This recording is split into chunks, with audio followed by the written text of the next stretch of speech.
12 में उस जो सवनी योजना आई और बाकी सब चीजें हुई, तो उसके बाद वो जो पानी की समस्या थी राजकोट में उसको खत्म कर दिया। और आरेंद्र, हम लोग अभी राजकोट में जब डीडी कॉन्क्लेव करने गए थे, तो जब राजकोट के मुद्दों की बात चली, आप सोचिए राजकोट में किसी भी व्यक्ति ने पानी का मुद्दा उठाया तक नहीं। आप सोचिए कि करीब करीब 10 साल पहले, 15 साल पहले जिस राजकोट में सबसे बड़ा मुद्दा पानी की कमी होता था, आज वहां पर वो मुद्दा ही खत्म हो गया है। पानी की कमी को लेकर किसी ने शिकायत नहीं की, किसी ने नहीं कहा कि हमें पानी की समस्या है। ये डेवलपमेंट का जो फोकस डेवलपमेंट जो होता है, प्लान डेवलपमेंट जो होता है, इससे लोगों की जो जिंदगी बदलती है, ये एंटी इनकम्बेंसी फैक्टर को पीछे छोड़ देती है। अशोक जी, आप जो बात कह रहे हैं उसको इस तरह से, क्योंकि हमने देखा कि केंद्र की मौजूदा योजनाओं में सैचुरेशन तक जाने का जिक्र है, यानी 100% हासिल करने का जिक्र हो। शायद ये गुजरात में कई चीजों में हो गया है, शायद वहीं से ये उनको स्फूर्ति मिलती है बाकी देश भर में। महिलाएं छतों पर किस तरह से चढ़ी हुई है। बिल्कुल, ये लगातार वो शहर के इलाके अहमदाबाद से, जहां पे हजारों की संख्या में लोग सड़क के दोनों ओर मौजूद है, और जो इमारतें हैं, जो व्यावसायिक प्रतिष्ठान हैं, घर हैं, खिड़कियां हैं, जो अशोक जी ने भी कहा ना, झरोखे से झलक पाने की भी एक ललक दिखाई पड़ रही है, वो लगातार बना हुआ है और लोग अपनी छतों से प्रधानमंत्री की एक झलक पा लेना चाहते हैं। जहां जहां भी लोग मौजूद हैं, महिलाओं का उत्साह देखने को मिल रहा है, फूलों की वर्षा हो रही है, और लगातार ये तस्वीरें हम बीते कितने समय से देखते आ रहे हैं। प्रधानमंत्री को लेकर लोगों का जो उत्साह है, जो स्वीकारता है, उनके प्रति जो प्यार है, समर्पण है, वो फूलों की वर्षा के माध्यम से सीधे तौर पर तस्वीरों में परिलक्षित होता दिखाई पड़ रहा है। ये दिखाता है कि प्रधानमंत्री किस तरीके से लोगों के प्रति उनका एक विश्वास है कि ये वो व्यक्ति है जिसने गुजरात को बदला, देश बदल सकता है। ये वो व्यक्ति है जिसके अंदर वो मादा है, जो व्यवहारिक दिक्कतें आती हैं उसको बदलने का एक इसके पास में विजन है, विजनरी लीडर है। शायद यही भरोसा है जिसकी वजह से न सिर्फ गुजरात बल्कि देश के सर्वोच्च नेता के तौर पर स्वीकारता और एक वैश्विक नेता के तौर पर भी उनकी जो स्वीकारता वो बढ़ती जा रही है। और जो आज हम जिक्र कर रहे थे G20 की प्रेसिडेंसी मिलना भी, ये भी उसके साथ कहीं अलग करके नहीं देख सकते, इसको भी इसके साथ जोड़ के देखा जाना चाहिए। अशोक जी, बिल्कुल, आप देखिए यहाँ पे महिलाओं की जो है लंबी कतार दिख रही है। महिलाएं, बच्चियां, लड़कियां, लंबी कतार है, सबके हाथ में फूल हैं और सब इंतजार कर रहे हैं कि कब उनको मौका मिले और वो फूल जो है, देखिए एक छोटी सी बच्ची किस तरह से उछल कर नरेंद्र मोदी की तरफ, प्रधानमंत्री नरेंद्र मोदी की तरफ हाथ हिला के, देखिए लोग सड़कों पर आ रहे हैं और अनुशासन भी एक तरह से दिख रहा है। देखिए कई बार पीछे हमने देखा था कि सिक्योरिटी फोर्सेस को काफी थोड़ा सा मशक्कत करनी पड़ी क्योंकि भीड़ इतनी हो गई थी लोग सड़कों पर, लेकिन यहाँ पर थोड़ा सा अनुशासन भी दिख रहा है। लोग अपने फूल जब उनको पुष्प वर्षा करनी है तो वो थोड़ा आगे तो बढ़ रहा है, लेकिन ज्यादा आगे ना बढ़ते हुए, क्योंकि काफिला है तो सुरक्षा की दृष्टि से भी ध्यान रखना होता है। और इस पूरी यात्रा को नाम भी दिया गया पुष्पांजलि यात्रा। अब ये इस पूरी यात्रा की, इस रोड शो का जो नाम दिया गया है वो नाम दिया गया पुष्पांजलि यात्रा। और आरेंद्र, एक बात और मैं बड़ी आपको दिलचस्प बता दूं, वो ये कि बीते 2 दिनों से 4 देशों के जो राजनयिक है, 4 विदेशी राजनयिक, जिनमें डेनमार्क, यूके, ऑस्ट्रिया और एक और देश है, उन 4 देशों के राजनयिक इस समय गुजरात में है, अहमदाबाद में है। वो भारत में चुनाव की प्रक्रिया और खास करके बीजेपी ने एक कार्यक्रम अपना शुरू किया, कनेक्ट विद बीजेपी, जिसमें बीजेपी जो विदेशी राजनयिक हैं उनके साथ लगातार कनेक्ट करती है और वो बीजेपी क्या है, बीजेपी किस तरह से काम कर रही है, वो समझाने की कोशिश करते हैं। तो अभी मेरे पास जो जानकारी है वो ये है कि 4 राजनयिक जो हैं वो गुजरात में हैं। उन्होंने नरोडा में कल, जो अहमदाबाद की नरोडा सीट जहां से यात्रा शुरू हुई, नरोडा में कल उन्होंने जो चुनाव प्रचार था उसको देखा और आज वो वहां रुके प्रधानमंत्री नरेंद्र मोदी की इस रोड शो को देखने के लिए। तो आप सोचिए कि मुझे लगता है कि वो विदेशी राजनयिक जो हैं वो इस यात्रा को देख रहे होंगे तो वो अभिभूत होंगे, उनको समझ नहीं आ रहा होगा ये क्या रहा है। बिल्कुल, क्योंकि आपने विदेशी राजनयिक का जिक्र किया तो मुझे इस बात का एक इल्म ध्यान आया कि जो जापान के पूर्व प्रधानमंत्री थे शिंजो आबे साहब, जिनका जापान में एक तरीके से मर्डर कर दिया गया, बावजूद उसके जब वो आए थे गुजरात में तो उस वक्त भी एक रोड शो हमने देखा था, लगभग 10 किलोमीटर के आसपास था।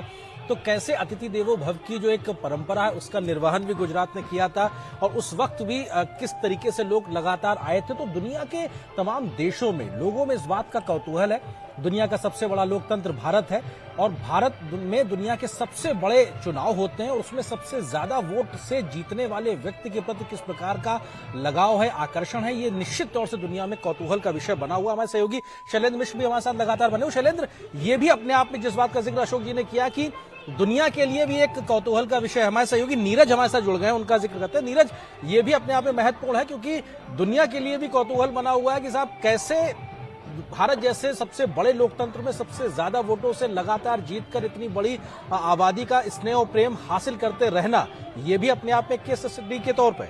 नीरज, देखिए, बिल्कुल रिकॉर्ड है। और आनंद, आप इसे इस दृष्टि से भी देखिए कि इसके पीछे एक बड़ी मेहनत, बड़ी लगन और कार्यकर्ताओं का संघर्ष भी है। अशोक आपके साथ हैं और अशोक को भी पता होगा कि जब शुरुआती दौर में जब पार्टी गुजरात में थी तो एक स्थिति ऐसी थी कि पार्टी के लिए कोई कार्यालय के लिए जमीन तक नहीं देता था। और आज आप उसी स्टेट में भारतीय जनता पार्टी को देखिए, पिछले 27 साल से लगातार सत्ता में है और ये कमाल प्रधानमंत्री नरेंद्र मोदी के नेतृत्व का ही है। और आज आप देखिए कि जितने भी लोग इस रोड शो में आपको दिखाई दे रहे हैं, किसी के चेहरे पर प्रधानमंत्री की तस्वीर है, कोई हाथ हिलाकर उनका अभिवादन कर रहा है। बड़ी संख्या में जो महिलाएं हैं, और अशोक सही कह रहे थे, एक समय था इस अहमदाबाद में ही और जिसके ऊपर बॉलीवुड ने एक महिमा मंडन करते हुए एक मूवी भी अशोक बनाई थी, रईस जिसका नाम था। उसका इतना आतंक था कि उसके मोहल्ले में पुलिस जाने से डरती थी, ऐसा आलम था इस अहमदाबाद के अंदर। और उसके बाद आप आज देखिए कि रात के 2 बजे 3 बजे जो महिलाएं हैं परिवार के साथ और खुद अकेले, वो किसी भी शहर में आसानी से जा सकती हैं, घूम सकती हैं और कोई भी परेशानी उनको नहीं होती। और ये आप दृश्यों को देखें, सचमुच अद्भुत दृश्य है। और देश के इतिहास में मुझे लगता है कि इतना बड़ा रोड शो किसी ने नहीं देखा होगा। और सिर्फ ये रोड शो नहीं है, सैलाब है जिसमें अहमदाबाद के लोग उमड़ पड़े हैं। और ये एक आनंद, हम कहें तो एक रणनीति भी है। आप अगर देखें कि चुनाव का जो समय है वो चल रहा है और गुजरात के अंदर अगर अहमदाबाद की हम बात करें तो सभी सीटों तक एक साथ पहुंच प्रधानमंत्री बना रहे हैं। तमाम जो लोग हैं उनसे सीधे कनेक्ट कर रहे हैं। तो ये एक रणनीति भी है और प्रधानमंत्री ने बखूबी पूरे गुजरात के अंदर इस रणनीति को उतारा है और उसका परिणाम भी हमेशा देखने को मिला है। और सिर्फ ऐसा नहीं है कि प्रधानमंत्री लोकप्रिय हैं, उस लोकप्रियता के पीछे एक बड़ी लंबी कहानी है। लगातार जिस तरीके से उन्होंने गुजरात के लोगों के लिए भलाई की, गुजरात के जो सबसे पिछले पायदान पे जो लोग खड़े थे उनको किस तरीके से वो आगे लेकर आए। और अभी जब चुनाव प्रचार जिस समय कर रहे थे तो उन्होंने कहा भी था कि मेरा जो रिकॉर्ड है, आप भूपेंद्र भाई को उस बड़े रिकॉर्ड से जीत दिलाइए। तो इसका मतलब साफ साफ है आरेंद्र कि प्रधानमंत्री साथ लेकर जो उनके साथ काम करने वाला व्यक्ति है, उनकी पार्टी का व्यक्ति है, उसे आगे हमेशा ले जाने के लिए उनकी राजनीति इस तरह की रहती है। जी, भुज की अगर हम आनंद बात करें, आपने देखा होगा कि जब भूकंप आया था तब पूरा का पूरा भुज तबाह हो गया था और आज आप देखिए विदेशी पर्यटक बड़ी संख्या में आते हैं। तो ये एक कौशल का ही कमाल है, दूरदृष्टि का ही प्रधानमंत्री की कमाल है। और ऐसा नहीं है कि हमेशा सिर्फ गुजरात को ही प्रधानमंत्री प्रमोट करते हैं और यही कारण है कि देश भर में उनको जो लोग हैं उसी सम्मान और दृष्टि से देखते हैं। वो किसी भी स्टेट में जाते हैं, वहाँ के स्थानीय लोग हैं, स्थानीय महिलाएं हैं या जो तमाम स्वयंसेवी संघ हैं उनको प्रमोट करते हैं और कहते हैं कि आप जब भी कहीं घूमने के लिए जाइए, उनसे कुछ खरीदिए। तो ये बताता है कि देश के लोगों को किस तरीके से प्रधानमंत्री आगे लेके जाना चाहते हैं और यही गुजरात मॉडल है जिसकी पूरी दुनिया में आनंद चर्चा होती है। नीरज, एक बात मैं नीरज, जहां पे 2 चीजें मैं जोड़ना चाहता हूं। मैं देखिए प्रधानमंत्री का रोड शो है और ये रोड शो लगातार चल रहा है, लोग वहां पर हैं, एक तस्वीर, एक जारी पिक्चर मैसेज जा रहा है। कई बार लोग क्यों कहते हैं कि भाई प्रधानमंत्री नरेंद्र मोदी और बीजेपी को लेकर कहते हैं कि भाई ये मार्केटिंग स्ट्रैटेजी है, ये लोग मार्केटिंग करके चुनाव जीत। आपने कई बार विपक्ष के नेताओं के बयान सुने होंगे कि ये लोग मार्केटिंग करके चुनाव जीत जाते हैं। मैं आपसे सीधी सी बात है, देखिए 27 साल से गुजरात में बीजेपी है, आप मार्केटिंग करके, आपका अगर प्रोडक्ट खराब है तो क्या आप मार्केटिंग करके सिर्फ 27 साल तक अपने प्रोडक्ट को जिंदा रख सकते हैं? हरगिज नहीं रख सकते। अगर आपका प्रोडक्ट बेकार है तो आप उसकी कितनी मार्केटिंग कर लें, क्योंकि माउथ टू माउथ मार्केटिंग सबसे बड़ी मार्केटिंग होती है। एक व्यक्ति के पास अगर खराब प्रोडक्ट आता है, आज की तारीख में 10 जगह वो कहता है कि उसका खराब प्रोडक्ट है, उस प्रोडक्ट का भट्टा बैठ जाता है। अगर 27 साल से बीजेपी वहां पर है और अब जो है 2019 के बाद जो है 2024 का लोकसभा चुनाव हम देखेंगे, अगर सिर्फ मार्केटिंग होता तो 2014 के बाद 2019 में इतनी बड़ी जीत बीजेपी को नहीं मिलती। और दूसरी बात में यहां पर ये देखिए, यहां पर लोग ढोल ताशे लेके भी खड़े हैं प्रधानमंत्री के स्वागत के लिए। यहां पर प्रधानमंत्री पहुंचे हैं और यहां पर कई जगह प्रधानमंत्री की इस यात्रा में कुछ पड़ाव भी हैं जहां पर वो रुकेंगे। ये वो पड़ाव है, जी हाँ, ये प्रधानमंत्री की यात्रा का पहला पड़ाव है ठक्कर बापा नगर में। अगर मैं गलत नहीं हूं तो इस वक्त प्रधानमंत्री ठक्कर बापा नगर में है, जहां वो सरदार वल्लभ भाई पटेल की प्रतिमा को पुष्पांजलि अर्पित करेंगे। इसे श्याम शिखर 4 रास्ता कहा जाता है। बिल्कुल, और ये प्रधानमंत्री के इस रोड शो की अगर बात की जाए तो प्रधानमंत्री के इस रोड शो में लगभग 35 ऐसे पड़ाव आएंगे जहां पर प्रधानमंत्री तमाम ऐसे लोग जिन्होंने भारत में आपके को आगे बढ़ाने में अपना बहुत योगदान दिया है उनको पुष्पांजलि भी अर्पित करेंगे। शायद इसीलिए आपने इस यात्रा का नाम पुष्पांजलि यात्रा भी बताया था। निश्चित तौर से ये उन लोगों के प्रति एक भाव प्रकट करने के तरीके से भी है जिन्होंने एक बड़ा योगदान दिया है गुजरात को, देश को आगे बढ़ाने के लिए। और लगभग 35 ऐसे पड़ाव इस 50 किलोमीटर की यात्रा में होंगे जहां पे प्रधानमंत्री संभावित तौर पर रुकेंगे, माल्यार्पण करेंगे, पुष्पांजलि करेंगे और कृतज्ञता व्यक्त करेंगे ऐसे महापुरुषों के प्रति जिन्होंने एक बड़ा योगदान दिया है। उन्हीं में से ये पहला पड़ाव। जी हाँ, पहला पड़ाव सरदार पटेल की प्रतिमा का माल्यार्पण करते हुए यहाँ पर। और सरदार पटेल की जब बात चलिए, क्योंकि यहाँ सरदार पटेल की प्रतिमा का माल्यार्पण कर रहे हैं प्रधानमंत्री, तो यहाँ पर देखिए एक चीज यहाँ पर बड़ी इंटरेस्टिंग है। इन चुनाव में, और गुजरात के चुनाव होते हैं तो सरदार पटेल जी का मुद्दा बार बार उठता है।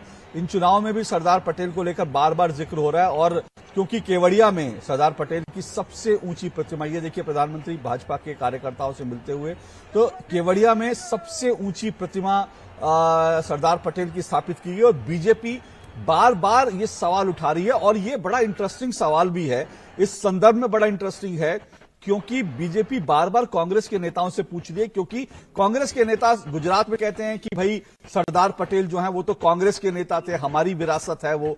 बीजेपी कहती है आपकी विरासत है, लेकिन केवड़िया में जो सरदार वल्लभ भाई पटेल की सबसे ऊंची प्रतिमा लगी है, वहां आज तक कौन सा कांग्रेस का नेता गया पुष्पांजलि अर्पित करने के लिए? क्या आज तक किसी कांग्रेस के नेता ने वहां जाकर सरदार पटेल की प्रतिमा के साथ क्या कोई सेल्फी ली है? ये सवाल कांग्रेस से बीजेपी बार बार पूछ रही है और इसके जवाब में भले ही कांग्रेस के नेता कुछ भी कहें, लेकिन आज तक का रिकॉर्ड है कि कांग्रेस का कोई भी नेता सरदार पटेल की केवड़िया की प्रतिमा के साथ, केवड़िया में विश्व की सबसे ऊंची प्रतिमा के साथ अपनी तस्वीर, अपनी सेल्फी नहीं दिखा पाया। बार बार बीजेपी सवाल उठा रही है कि आखिर राहुल गांधी या सोनिया जी या कांग्रेस के अभी मल्लिकार्जुन खड़गे गुजरात गए तो क्या उन्होंने सरदार पटेल की प्रतिमा पर माल्यार्पण किया? क्या वो केवड़िया जाकर उन्होंने सरदार पटेल की प्रतिमा देखी? और यह भी नहीं भूलना चाहिए कि जब सरदार पटेल की प्रतिमा स्थापित की जा रही थी तो कांग्रेस सहित विपक्ष के कई नेताओं ने इसे पैसे की बर्बादी कहा था कि इससे पैसे की बर्बादी होती है। लेकिन प्रधानमंत्री नरेंद्र मोदी ने कहा कि ये हम सरदार पटेल को, जो इतना उनका बड़ा कद था भारत में, दुनिया में, हम उनको श्रद्धांजलि, पुष्पांजलि अर्पित कर रहे हैं। तो आज इस यात्रा का पहला जो पड़ाव था उसमें भी पुष्पांजलि उन्होंने सरदार पटेल को अर्पित की। दूसरी बात मैं जो आरेंद्र और नीरज में आपसे कहना चाह रहा हूं, बहुत सारे लोग कह सकते हैं कि इन यात्राओं से, इन रोड शो से क्या होता है। मैं आपको 2 उदाहरण आपको सिर्फ देता हूं। मैंने कहा आपको गुजरात का मैंने उदाहरण दिया, अहमदाबाद का उदाहरण दिया जब नगर निगम के चुनाव हुए थे 2005 में। दूसरी बात मैं आपको ये बताता हूं, आप ये देखिए कि 2019 में, ये मेरा खुद का देखा हुआ, मेरा अनुभव किया हुआ है। 2019 में झारखंड में मैं था, रांची की लोकसभा सीट पे सुबोध कांत सहाय कांग्रेस के दिग्गज नेता चुनाव लड़ रहे थे। वहां पर ये सब लोग, वहां पर जितना एनालिसिस था, जितने राजनीतिक विश्लेषक थे, वो कह रहे थे कि रांची की सीट बीजेपी हारेगी 2019 के लोकसभा चुनाव में। उसके बाद एक दिन प्रधानमंत्री वहां पहुंचते हैं और प्रधानमंत्री का रोड शो वहां छोटा सा एक रांची के अंदर होता है, और आप यकीन करेंगे अगले दिन से रांची के अंदर, रांची शहर के अंदर मुझे जो मिला उसने कहा कि बीजेपी ये सीट जीत रही है। प्रधानमंत्री के कल के रोड शो ने हवा बदल दी है, और एक्चुअल में आप देखिए रांची में लोकसभा चुनाव नतीजे देखिए कि किस तरह से पलट गए। दूसरा उदाहरण 2019 में वाराणसी का है। वाराणसी में प्रधानमंत्री नरेंद्र मोदी का जब रोड शो हुआ, उसी दिन आपको याद होगा उसी दिन जो है प्रियंका गांधी वाड्रा भी वहां पर पहुंची थी, उनकी भी रोड शो चल रही थी। रोड शो देख करके जो है आपको अंदाजा हो गया था, क्योंकि वहां पर कांग्रेस ने, विपक्ष ने पूरी ताकत लगाई थी कि नरेंद्र मोदी को वाराणसी में घेर दिया जाए। अजय सिंह को उन्होंने, एक दबंग नेता को जो वहां के लोकल थे, उनको उतारा था, और उन्होंने ये कहा था कि प्रधानमंत्री को हम चुनाव के बाद जो है 20 फीट नीचे गाड़ दूंगा। ये उनका स्टेटमेंट था कि नरेंद्र मोदी को 20 फीट नीचे गाड़ दूंगा मैं चुनाव के बाद। लेकिन हुआ क्या, अजय सिंह साफ हो गए, जमानत जब्त हो गई, और आप देखिए वहां पर प्रधानमंत्री थंपिंग मेजोरिटी से जीते। तो ये जो यात्रा निकलती है ना, ये जो कनेक्ट के लिए निकलती है, इसका बहुत गहरा इंपैक्ट होता है। इसके ऊपर एक अलग से शोध किया जा सकता है, मुझे लगता है, प्रधानमंत्री नरेंद्र मोदी के रोड शो और उसके इंपैक्ट का। और आज की ये यात्रा अपने आप में इस हिसाब से बहुत महत्वपूर्ण है। बिल्कुल, प्रधानमंत्री एक वो व्यक्ति नहीं जो सिर्फ दिल्ली में बैठता है, जिसके अपना एक बहुत बड़ा कोई घर है या ऑफिस है जहां पे वो चार दीवारी में कैद रहता है।